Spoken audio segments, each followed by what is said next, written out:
যে কোনো মৃত্যুই কারো না কারোর জন্য ভীষণ কষ্টের, আর সেই মৃত্যু যদি অস্বাভাবিক হয় তাহলে তো কোনো কথাই নেই। রাজধানীর বনানীতে প্রাইম এশিয়া বিশ্ববিদ্যালয়ের শিক্ষার্থী পারভেজ নির্মমভাবে খুন হয়েছে। কারণ কি জানেন? প্রত্যক্ষদর্শীরা বলছেন নিহত পারভেজ তার বিশ্ববিদ্যালয়ের সামনের দোকানে নাস্তা করছিলেন।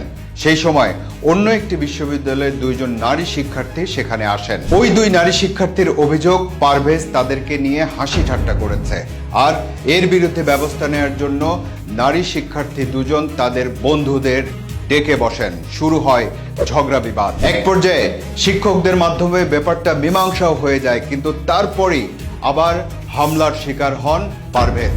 সেই হামলায় ধারালো অস্ত্রের আঘাতে তার মৃত্যু পর্যন্ত হয়ে গেল।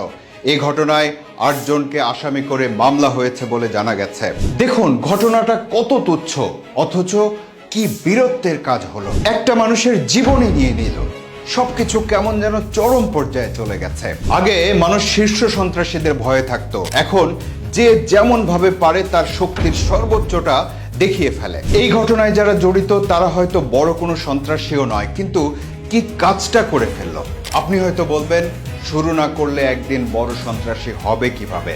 হতে পারে, বাস্তবতা হয়তো এমনই।